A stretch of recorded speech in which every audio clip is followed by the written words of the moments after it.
Okay. And so tell us, where do we So, begin? Tara, I've been like I almost missed this call tonight. I was on for about half of the meditation, but I intended to get all the healing from it from the beginning to the end, even though I was only in the middle. Yes, But certainly I've been so. You missing, have gotten it. thank you.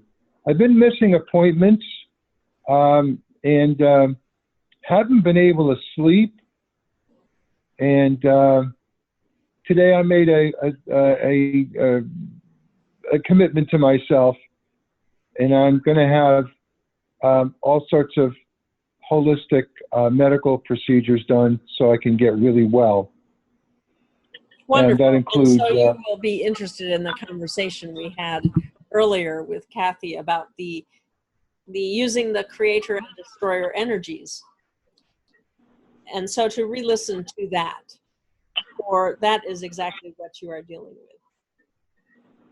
okay, so which energies am I destroying right now, Tara? Well, you mentioned that you want to get healthier. So part of you Yes. feels as though there's a health issue. Part of you is living as though I'm not well. So consider to, and we would say this is a vestige of the surgeries that you mentioned earlier today that you had last year. There was a sense of, wow, okay, I've been sick for a long time. And it culminated in this massive heart surgery. And then I made a decision to not let that stop me. I decided to go ahead and live anyway. And so a choice Yeah. was made on a fundamental level to be here now. And so as you allow that choice more weight, then it shifts something deep within your being. And so to use the destroyer energy to get rid of those thoughts and feelings that are aligned with who you were when you were ill. Yes.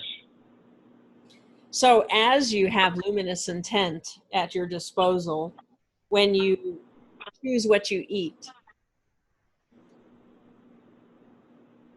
we want you to use something around the phrase of whatever is before me that I'm choosing to eat. I reserve judgment. Instead, I allow each and every morsel to nourish me, regardless of what I think and feel. Because you see, you're always analyzing your food. You have guilty pleasures, we would say. And that is a pattern that malnourishes you. Mal being bad nourishment. So as you consider that, well, wait a minute, but I enjoy food. Yes, but you feel guilty. So we want you to end that pattern, to instead replace it with, no matter what I eat, whatever I consume, it is healing. It is of the earth. It is substance. Whatever I eat brings me a deeper sense of mattering. With harm to none, certainly so. That each bite is nourishing and delicious. And what you'll find is that you will enjoy eating more and you will sleep better. Does that help? It seems like a simple thing, but we'd like you to try it just for a week and let us know sometime in the next week or so how it went and what you noticed shifted for you. And during the solstice, we would like you to take on that image change of, I'm somebody who had surgery, so I was ill. I was very ill. There is a sense of self-pity keeping it in place. And we want you to know that it doesn't serve you anymore. That You Okay. are healed. And all the things that you are going to be doing will be refreshing to you because you'll find that, yeah, I feel pretty good. It's not going to be such a huge shift. It's really releasing yourself from a worry that has been there. A worry that says, I don't know if I'm going to die tomorrow.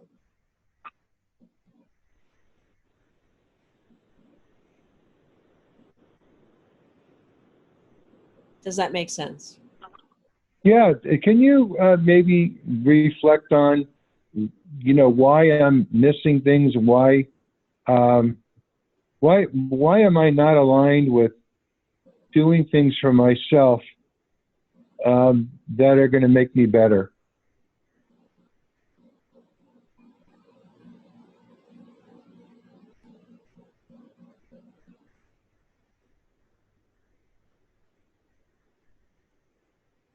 In other words, why would I miss appointments? Why would I, like I almost missed this one today in the meditation?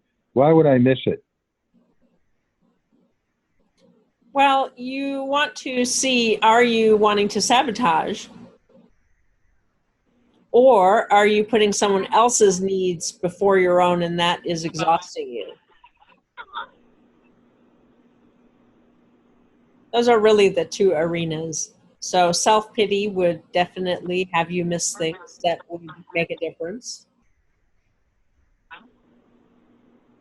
And So self-pity is part of this, huh? well, self-pity in that you think you might die. So what does it matter? Yeah, What does it really matter what I do today? I'm probably going to die tomorrow. I see. A bit of rage, maybe. Yes, well, we would say it's morbid fear, but I see. Okay. it can be a form of self-pity for you. And so to shift it, first you need to identify what you're dealing with. So if you didn't know you had self-pity, then how can you deal with it? And we would suggest that it is an anesthetic. So it makes you feel better. So you go a little bit number, you go a little more unconscious, and then you start missing appointments, and you don't really know what else you're missing, but you feel better. Does that make sense?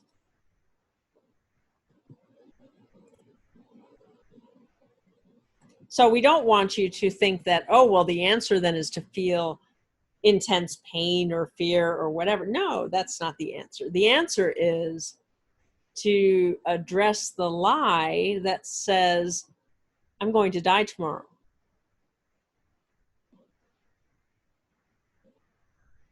Because how many days have you been thinking that? Well, since the day of your surgery. So your surgery was what date last year?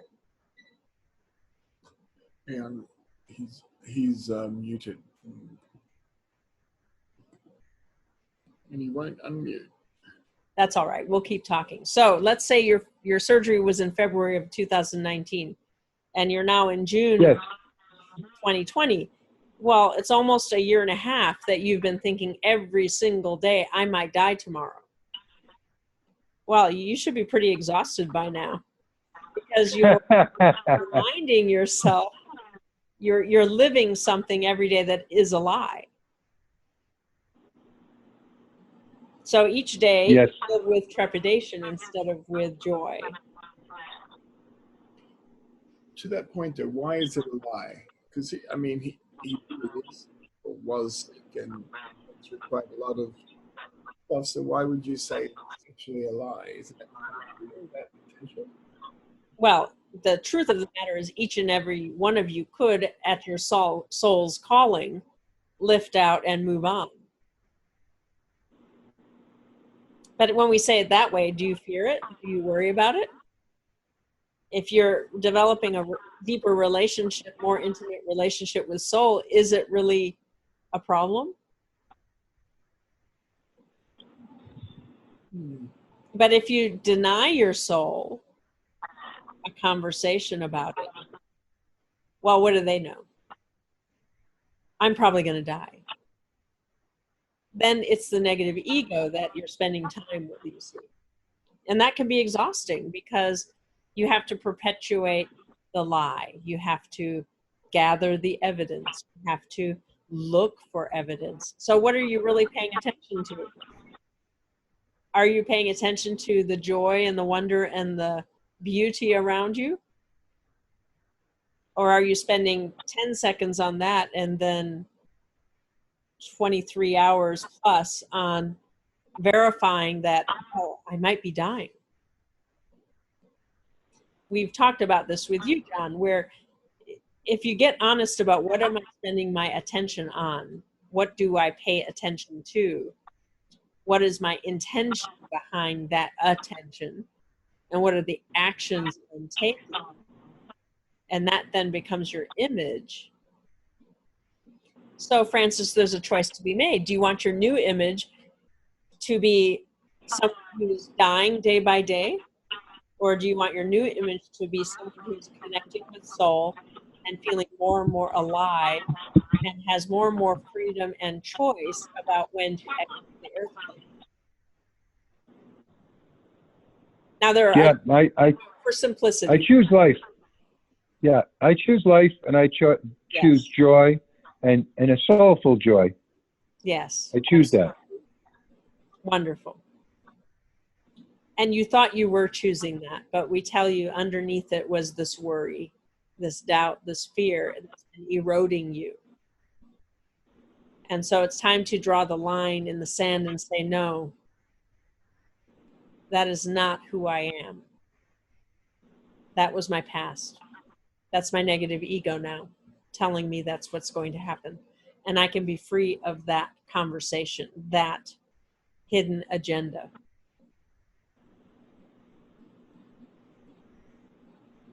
Yes, yes, absolutely. Wonderful. And we will work with you on this. We are already working with you before you showed up, in spite of it. Yes, yes, I did. Yes, absolutely. Thank you, Tara. And you asked the question. Even more importantly, that shows us your willingness to change. And we do love you so. Yeah. It doesn't. I love you, Tara. Thank you. It doesn't diminish any of your successes. It's just that it's time for you to live more fully into the future. And you have been having dreams, wonderful dreams of what might be possible. And so to allow those of your dreams to become reality, to bring that energy into your daytime. And that will also wake you up more and more. Wonderful, wonderful. And thank you for being so vulnerable. Oh, thank you, Tara. Thank you so much. For this conversation is relevant to many.